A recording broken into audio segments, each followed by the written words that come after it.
And we return to perhaps the greatest of all of the Crusader kings, Emperor Cannoli. I did almost call him King Cannoli there, I will admit. A man so feared and loved by this whole world, he has clawed his way up, or stabbed his way up, I suppose, person by person, heir by heir, to land himself on the throne of Byzantium. And here we are, Emperor Cannoli, the devil. And I think everybody is quite aware of that at this point.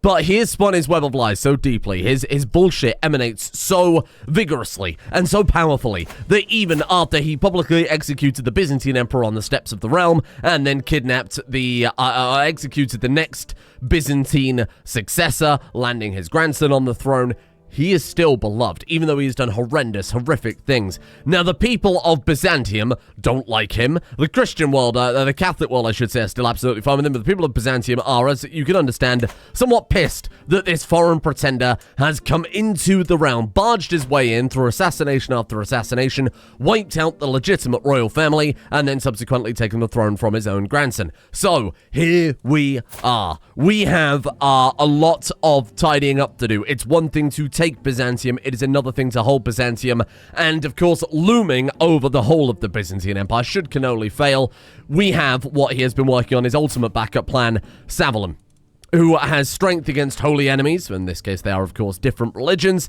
He is literally looming over his enemies. He's an enormous man, a fearsome, frightening warrior with 40 prowess, 20 martial, and he's only really just began his martial journey. He is 26, though, so we do have to kind of consider that one. And because he's a giant, he will burn a lot brighter, but burn out a lot sooner. How's his daughter? He's apparently already got a daughter. Beatrix Karling. Ah, she's also enormous and intelligent. That's quite nice. Fair enough then. So, what has Cannoli done that would give him a little bit of play in this here realm? He knows that he is going to walk into Constantinople, feared, hated, disgusted, and of course, he still has to walk into Constantinople. He's taken the realm off of his grandson, that's true, through his powers of being Hell's Head, claiming it, and blah, blah, blah. But now we actually need to take Constantinople, and luckily for us, when you are the Emperor of Byzantium, you can simply just take it. Constantinople is the capital of the Eastern Empire, and such, she rightfully belongs to me. You just get given it. And I don't know if you get the duchy title, though. That counts as the Archonate of Thrace, or Thrace. I don't know how you say it. The point is that's his grandson, so we do need to get that one back if we want the capital buildings to be active. Although, to be fair, they might just be active. We have Constantinople, special building. This ruin is indestructible and may not fall into decay. Oh, and then we have the Theodosian walls. And maybe, now that we have that, that art tab will pop up.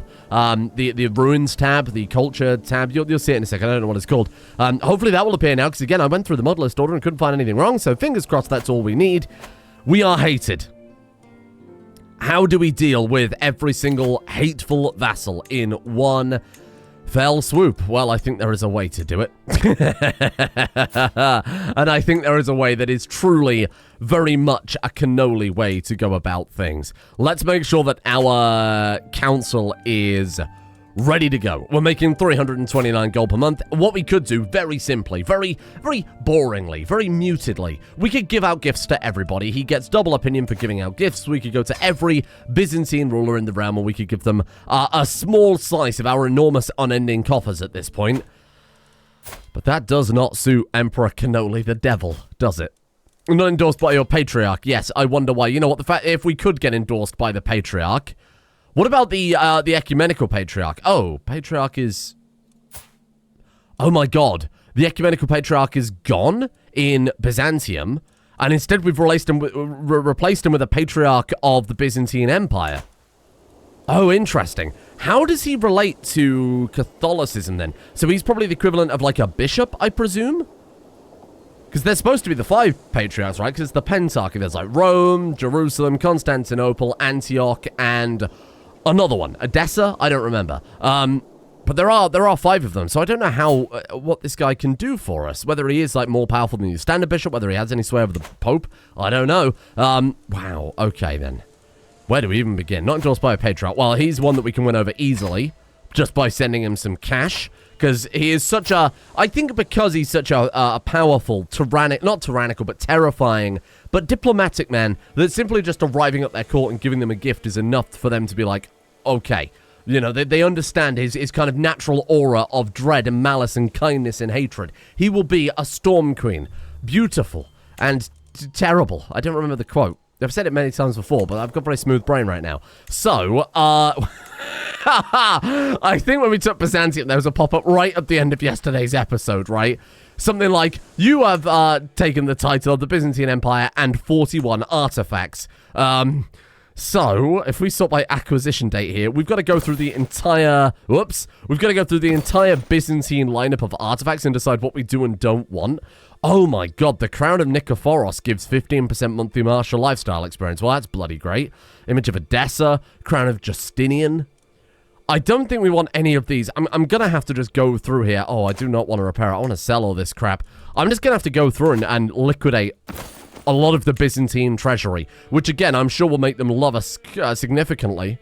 Actually, you know what? It might be worth going over some of these artifacts. I'm sorry to keep talking about artifacts. It's a big DLC feature. Not this DLC, of course, the last one. The Sota Pitaka we didn't have before, right? It means no worries, by the way, for the rest of your days. It's monthly learning lifestyle experience up by 15%, which is massively relevant, I will admit, but I wanted to collect a collection of all the books for... If we play a learning character or a stewardship character or blah, blah, blah, we've obviously got diplomacy, martial, and intrigue covered. We need to finish stewardship, and I'd like to do that once we've tidied everything else up. Presuming this man lives long enough. He could live a long time because we got all those fancy health trinkets. A man so obsessed with death and poisoning others would probably take, in his final years, a very vested interest in keeping himself alive, right? He knows what he needs to do here. Tyranny loss plus 16%. Oh, wow. Okay, I'll have a look at some of these artifacts and other such things. The artifacts, I won't sell any illustrious ones, and I'll just, like, liquidate the rest of it. I love the idea that this guy's like, yep, Byzantium's mine now. He brings, he drags his throne in through the front door, pushes the other one out the way, and has some people chop it up. That's so good. We've just, like, totally moved in instantly. Get rid of all this filth. All this garbage that's been in your... Oh, look at all this. Someone left all this junk here. Unbelievable. I'm surprised there's any freaking animals left in Greece. Look at this. Terrifying foxes, mighty stags, fearsome wolves, renowned boars. So, my god, man. Look at it all. We'll just get rid of all these, because we know they're all going to be crap. I mean, unless one pops up and it's illustrious, I've got no reason to want to take or keep any of them. Let's just liquidate the entire stock, get it in the bin, goodbye, and then I'll worry about the rest of the artifacts later. I mean, we got 41 of them, but I think 40 of them were bloody hides of various different degrees. Now, we could have given those out to vassals, absolutely, but again, it doesn't really seem very cannoli. We can create 2 new accolades. Oh, no, 3 out of 4. We create 1 new accolade. We are going to create an accolade. I'm going to recruit this fella, because he's pretty crazy. Maybe we don't have to if I just create the accolade. This character's not 7-9. Okay, so you have to actually recruit him first. Fair enough. Welcome, welcome, welcome. There you go. Oh... It is now up to me to lead the vast empire my grandson Archon Cornetto left behind. I stand before my vassals, adjusting my new crown, and stare intently. Oh, the things I will accomplish. Long live the Emperor. You got the Byzantine Empire. For better or worse, yes we did. A storm in the farmlands. Why don't we call it the storm... Why don't we call it the Knife of Sardinia or something like that? The Devil of Sardinia. Sardinia, yes. That seems acceptable. Marauder.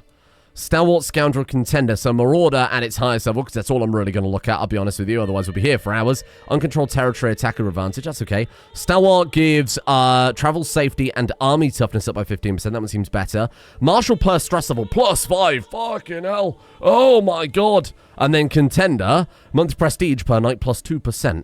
Oh, Lord. I think I've got to go for Scoundrel. And then Thug for our secondary attribute. What does Thug do? Tyranny, Dread Game per Tyranny. Honestly, and Imprison Chance. Honestly, I'd like to make that the primary attribute if we can. That seems so much better. Bearing in mind, this is about the, what do they call it? The Devil of Sardinia? The Sardinian Devil? The Devil of Sardinia. Sardinia. That's better. Thug being the primary attribute, like, it's not as good in my opinion. Dread Game per Tyranny, 0.8. Yeah, fair enough. Imprison Chance up by 25 is great, but it suits the man more than anything else, right? And then Scoundrel or secondary. Thug and Scoundrel. Some would describe him as that. He's, of course, far more refined than that type of thing. Sigismund von Siegenhain. Thank you, my friend. You will lose terrain if this person dies. Because she's under... Why? Oh, she inherits Crimea. Why will I lose that if she inherits Crimea? Oh, because Crimea is an independent kingdom? I thought that was part of the Byzantine Empire, but it seems like it's splintered out. Okay, we can do something about that. I mean, we've caused a lot of chaos, so it's not really much of a surprise, is it? Wow. And here we are. Look at this. My God. I think there is one thing to do, right? We can sort all of these out. I will tidy up the borders. We'll make all the kingdoms. We'll dish them out. We'll tidy up these vassals, these basic vassals. We will tidy it up, and we will make this easier to manage. It's easier to manage 5 kings than it is to manage 500 dukes, given that it'll be the same amount of troops overall, just keeping one person happy versus 100. And I'll be honest, though Sevelim is good, he hasn't quite got the same aptitude for keeping vassals content. Or, you know, gravediggers. I think we need to have a feast to celebrate Emperor Cannoli becoming emperor. That's right, that was my plan all along. We'll have a kind feast and we'll show everyone he is such a nice, kind, good man, and he would never let this realm down. Rumors that they have heard across the ocean have been wrongly misconstrued, because he's feuded with a Greek family before, one of the many dukes of the Byzantine Empire. Of course, he annihilated the emperor and his entire family. So we need to prove to these people that we're actually a good guy. So we're going to have a feast here, and we're just going to see how it goes. Of course, we're going to have it in Byzantium, Constantinople. Let's have a look around. We don't need to travel anywhere. We live here. This is our home now. Do we ever want to move back to Rome? That's up for debate. I mean, this guy has that Roman Sons of the Capital history. Of course, he's closely related to Charlemagne, which doesn't have a huge amount to do with Rome, but is, of course, over more towards the west rather than the east. So I do think eventually we will move back to Rome. Of course, we need to show to our vassals how delicate, how generous, and how kind, and how thoughtful we are as a person. We're going to have a huge number of courses and very complex dishes. We are going to change the intent to our recreation. Of course, that seems like a good idea. And then we're going to check the guest of honor, and I'm thinking, of course, we've got to try and bring a little bit of harmony here between the Catholicism that we're bringing with us, that's of course very dear to us, given that we were a legitimate Crusader, here to prove our devotion to the Lord and definitely not to deflect any misgivings or rumors. We will make the Ecumenical Patriarch our man of honor. I think that's a great idea. Let's start the feast then. Here we are. The servants run across the hall, bringing the final decoration. Some of the guests are yet to arrive, and I indulge myself with a delicious drink by the fire. Oh, I seem to have spotted some veal cutlets already. What a lovely time we have ahead of us. Don't we just? Don't we just? This is so nice. This is so nice. Now, you might also remember, Cannoli is a smart man. When he was plotting to kill the Byzantine Emperor, of course, they didn't know. The many vassals of Byzantium didn't know at that point what his ultimate plan was. They didn't know he was going to set his grandson up, and then, bear in mind, it was 2 characters detached. They thought, oh, it'll just be the Basilius' Greek daughter taking over. No, it was, in fact, her son instead. They weren't aware of that. They all joined the plot. They were very willing to show their hand as assassins and accomplices of people who were happy to assassinate the emperor. We already know all of the troublemakers because Cannoli was the one who made the trouble. So he already has everything. He holds all the chips here. And my God, much like chips, we are about to deep fry them. Something like that. We also have a crusade coming up. But I think the Pope will... What the hell is even that? There's one Munchkin. Hello. Ooh. Oh, I can't believe this character. I should try and find that. Honestly, next time he breaks down from stress, if he breaks down from stress, I should specifically take that one because I've established the man loves desserts. And he is over a stress level, so we might actually get it next time. I'm not bothered about England. Should we just say, like, I don't really want to join? What if I withdraw? If we withdraw, the Pope will be very upset. No, you know what? Cannoli isn't a man who's only been able to focus on a single task at a time. He took the whole of Byzantium while polishing off his treasury, right? So I think we will carry on. Let's set a beneficiary up. In fact, if we could win, that would be... well, I was about to say the words pretty nuts. So you know what? Nutcakes Karling. You're welcome, my friend. Enjoy. I can't promise we're going to lead this. Of course, we've got a lot to tidy up here. So, let's have this feast. I think this could be lovely. Oh, a learning lifestyle. That's good. Iron constitution. Disease resistance for fertility. Up by 30%. So that's if you have syphilis or something like that. It lowers your fertility. That will help bring it back up. Disease resistance it gives a massive health boost. So if he becomes ill, it'll pretty much cancel it out. That's good. Restraint and then know thyself. When death is of natural causes, you'll receive a warning. Oh, that's good though, isn't it? We'll go for Iron Constitution. Some things we probably don't want to know. So I'm happy to see it. Oh, we just got an alliance with Khan J. Singh II of the Baladid Khanate. That's pretty good. We've got some pretty powerful allies here. What's our allies' military strength? 57,000. Yeah, I'd say we're pretty good. In fact, we're allied to the Holy Roman Empire. You know who would make for a better ally? Or perhaps a better enemy? Of course, the Mongol Empire. Our neighbors. Our neighbors in the Mongol Empire. We might need to find a way to forge an alliance with them. I don't know if there's a way we could do it. We could just fabricate a hook on him. I don't know quite if their culture works in this way, but I do think that that could be something we could be working on in the background here. Anyway, let's send a message to the people of Greece and show them that we are a good, benevolent ruler. God damn you, Deisvold. Sultan Samuel of England. That is what I look like in real life. Samuel Fitzpeter. Man, they got my real last name too. That's crazy. God, that's like looking in a mirror. I can manage things from here. No. We'll continue with the feast. I trust our people can handle that. In fact, should we go and join in? What's the quickest way to get there? If we set off from, like, Majorca, we actually could do some serious damage, couldn't we? Send the whole of the Byzantine Empire to go fight a Christian crusade. Oh, a Catholic crusade, sorry. They would love that. Mongol invasion of the Baltic Empire, we lost. That's not our problem. Nothing to do with us, of course.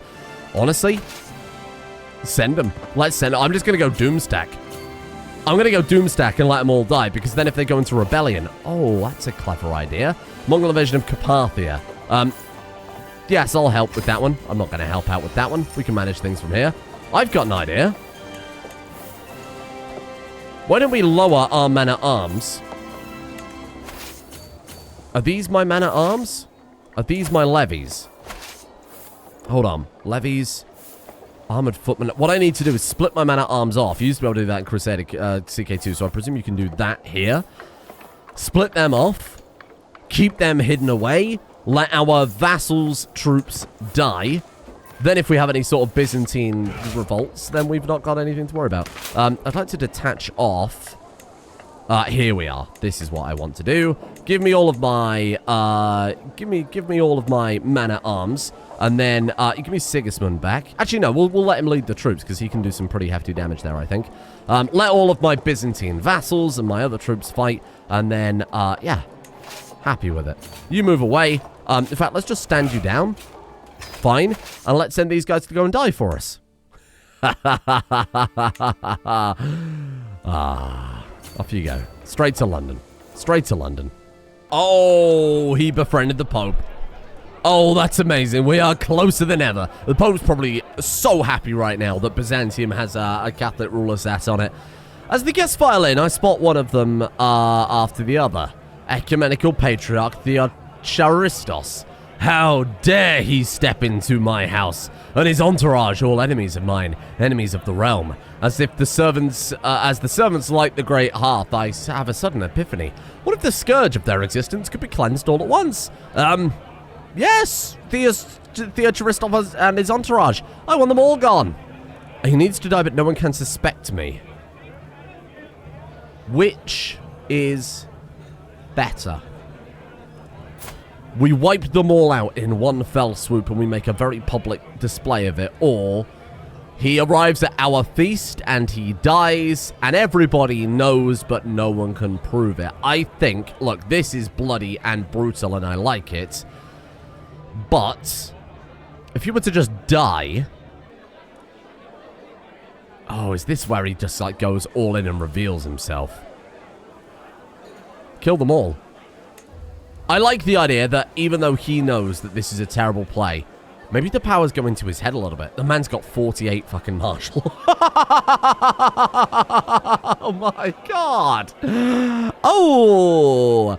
I like the idea at this point that he knows he's invincible. He knows he's untouchable. He's at the top of the world. He owns the biggest, strongest, most richest empire out there, besides, I guess, the Mongol Empire at this point, right? I think he's happy to be so blatant. Keep the vassals in line. Let's do it. And maybe, look, if he gets assassinated, if he gets a bit big for his boots, that is a fantastic story and a case study in human nature. Oh, I could not care less. Let's see what happens. But he's got to change a little bit throughout his many years of life. What the hell? Eating was well underway and drinking a little too far along when Arcanessa Helene decided it was time for some horse riding. My stables were locked up tight, but with guidance from Empress Sibyl, Helene soon led a group of eager riders inside. With absolute no control of my animals, there was swearing, laughter, and broken bones as men and women fell from horses ambling all around the hall. Other creatures in the stables did not get away much easier, and one goat nearly caved in under the weight of this person. Stable hands saved those people from themselves. Oh, for God's sake. Brilliant. Well, we lose a little stress, which is good. It's such a joy to see my friend Agnes. Once again, we eat, drink, and sing together as if no time had passed. Ah, what would life be without Agnes? And we're no longer overwhelmed by stress. Very good. My guests are in all such good moods. This feast has brought us closer and we'll be able to look back and chuckle at the escapades of Helene and her drunken band of merrymakers for years to come. Empress Sibyl even jokingly complimented me on the healthy state of my livestock. Keep me in your hearts, vassals. I did everything I could ensure an Arcanessa Leonita and this lady would be as far from each other as possible. It's not enough, and now they've come to blows in the middle of my feast. Take to the stage. Halt! We will talk about this later.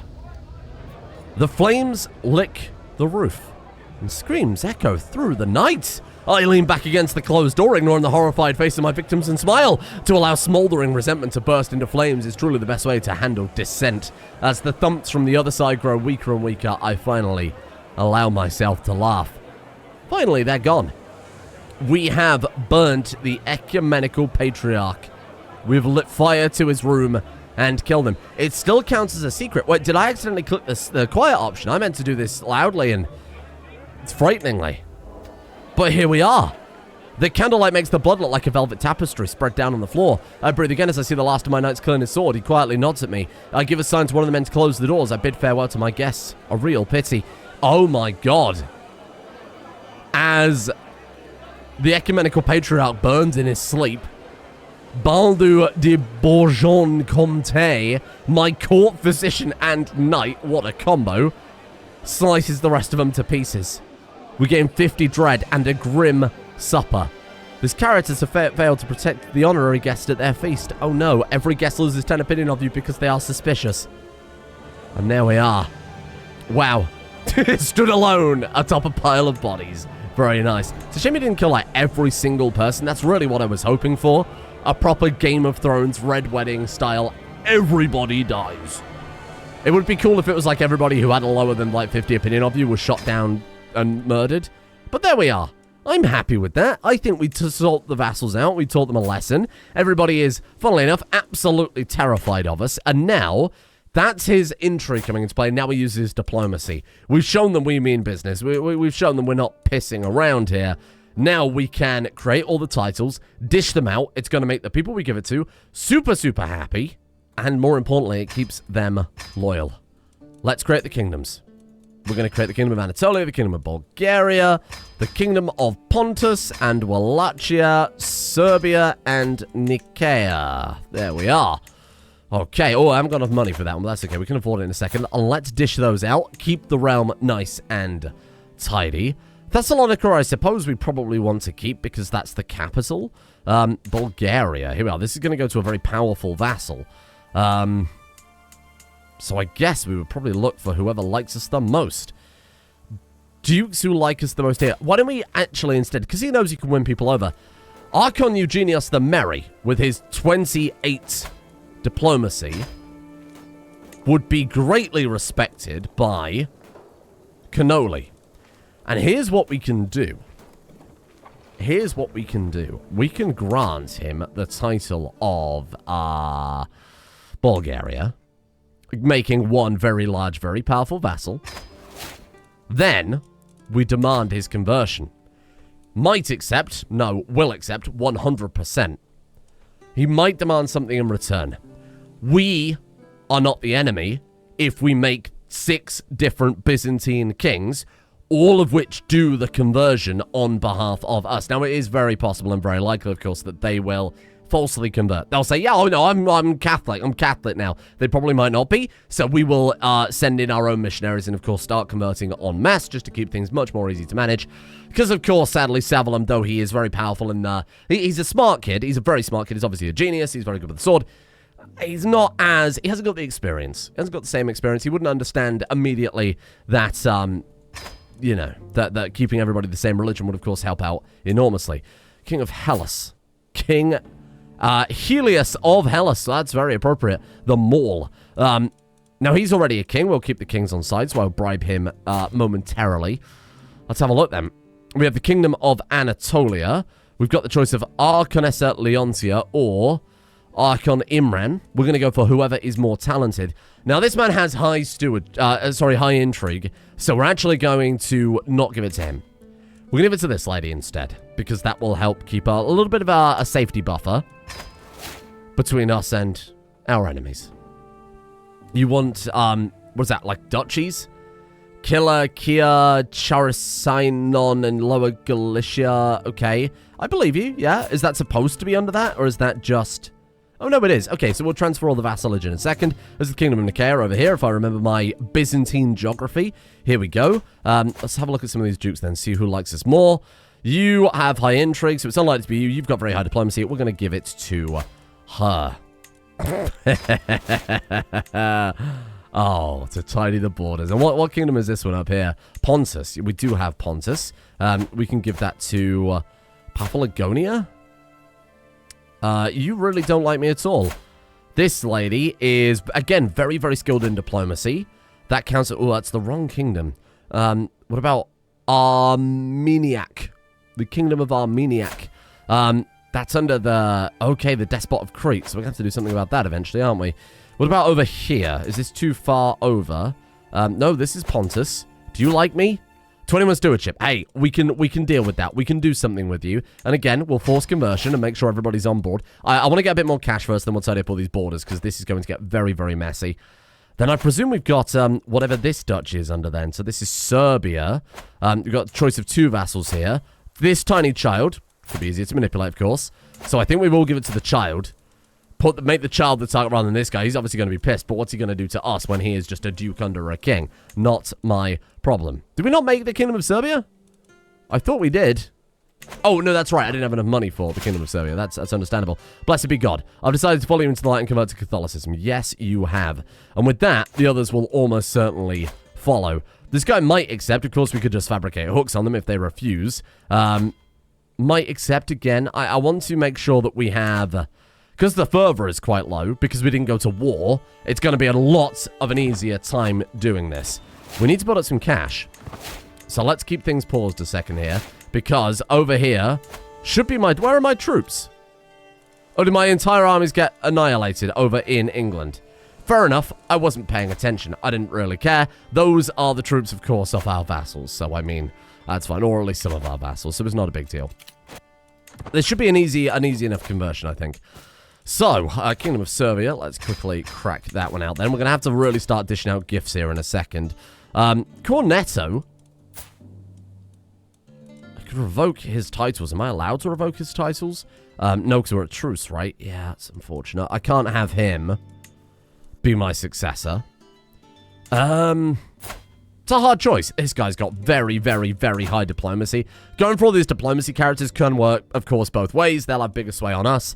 They'd be able to much more easily sway us, turn us into friends, whatever, if that's what they wanted to do. Sorry, that did kind of Serbia, right? Yeah. So we're gonna make him the king of Serbia. Here you are, my friend. Just trying to keep things nice and calm and manageable. Okay, this is good. Things are coming together. Now, it's probably going to say, hey, you should probably give all your vassals their rightful stuff. Yes, very good. Of course, I'm just going to accept all of these. Something that CK3 didn't have, of course, was this simplified realm management. It's exactly the same. It's just this will tell you, hey, idiot, you've got to transfer this stuff over. That should keep our vassals very, very happy because we've just transferred all of their stuff over. It counts as giving them a title and removes that negative for titles they didn't have. You're up to 50%. A couple of bribes here and there, and we could very much win this over. What's going on here, then? Why are you... Oh, I see. Messy borders. Messy borders in Byzantium. I've never heard of such a thing. And what kingdom are you part of, then? Let's have a look at this, because I could dish you out to someone else. Epirus, which is under him. So why can't we grant you to him? Because that's why this guy hates us. Yeah. Desires the Arcana of Epirus. How odd that you... That I can't transfer these to you. Oh, is he as a vassal in it or something? Grant Vassal. Here we are. We can't transfer it. Because... Oh, no, we can transfer it. That's weird. I wonder why that's just not popping up here like everything else was. Either way, I probably want to unpause a second just to build some stuff up. Oh, you know what? Very fortunately, let's cash out. France owe us some cash. Of course, we've got a strong hook, so that'll come back in a few years. Strong hook on you, so we'll cash that out. One of my vassals. We have a hook on a vassal. A strong hook. All that plotting through Byzantium may have paid off. I'm going to keep that one. That seems like a good idea. Baguette Karling. Sorry, what did that say? Oh, my God. I thought that said he was head of a band then. Not like a musical band, but like a like a mercenary band. I thought he'd gone off to try and find adventure for himself. Can change our contract with him. No, I want him in my pocket because I can force him to convert. This can be reinstated, can it? Oh, that's good. There you go. That's good. Very nice. Ooh, and there it is. We are tied together for quite some time then. Limes Arabicus has married the daughter of the Holy Roman Emperor, Amalberga. Delicious. So, his name's Burger, she's like 16-year-old, be careful there.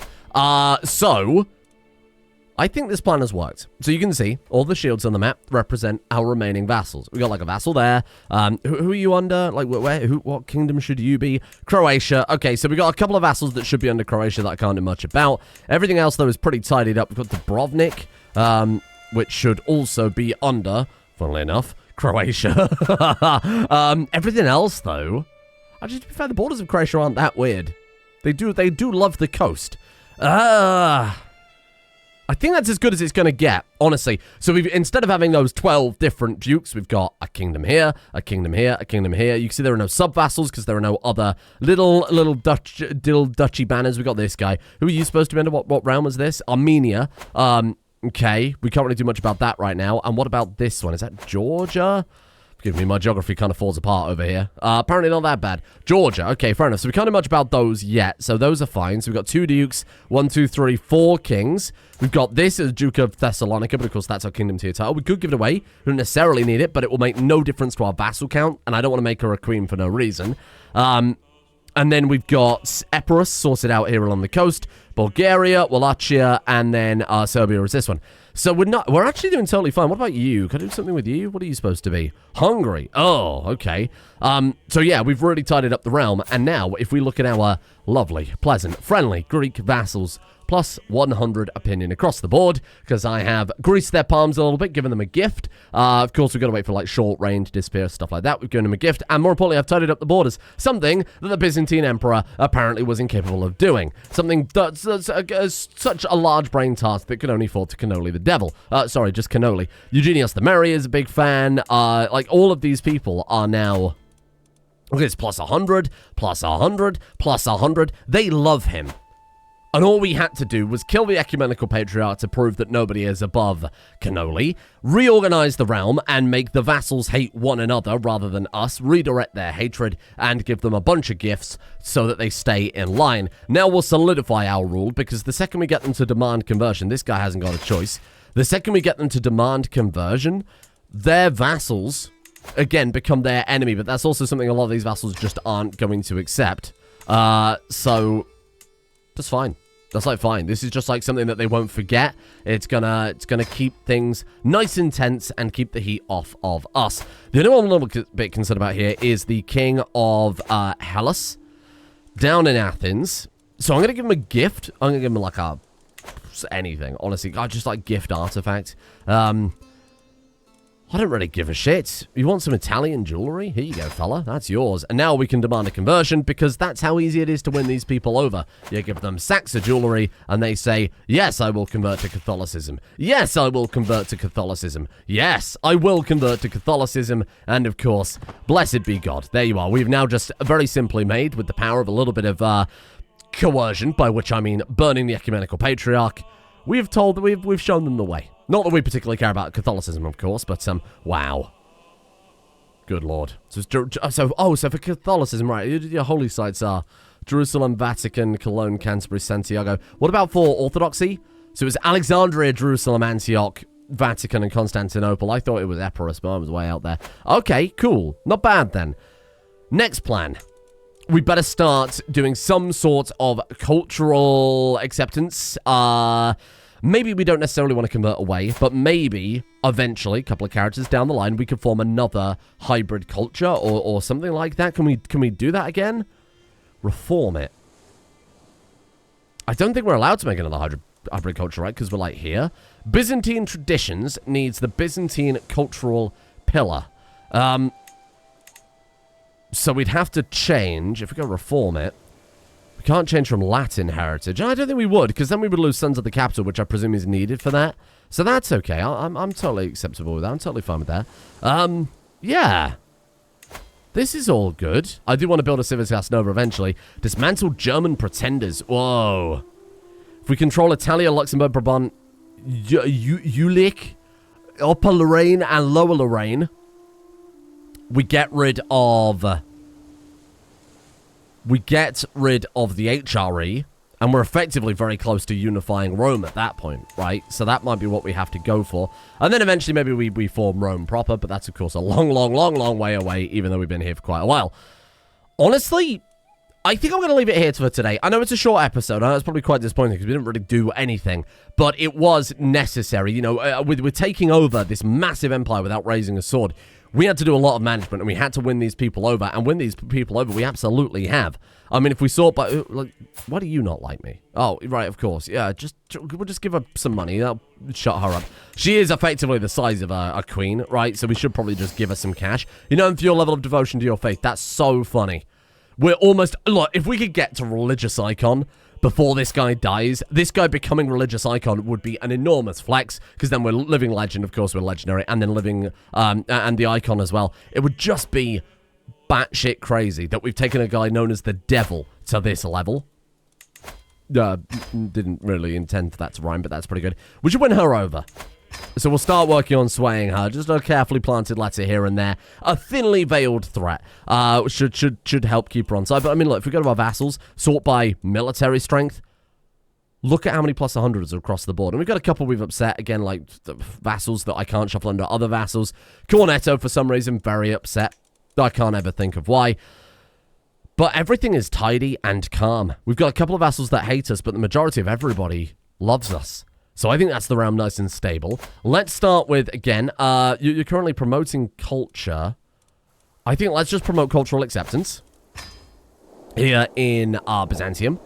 Cultural acceptance between Greek and Sardino-French increases by 0.9 a year. That's pretty significant. That's quite high. Then we will get our patriarch. I guess attempting conversion. And presuming all of these vassals didn't lie to us and actually did convert, this is fine. Now, I think for future plans, because we've got, with this guy, he could be around for a while, yeah. He's 79, his health is still fine. The Mongol Empire is my biggest concern. Forget about restoring Rome or blah, blah, blah. Forget about the HRE France here. Put big crosses through those in your mind. We've got to worry about the Mongol Empire. They've got 65,000 men. They are technically inferior to us, as you can see there. The military strength is inferior to us, so they won't declare war while we are unifying Western Europe like this.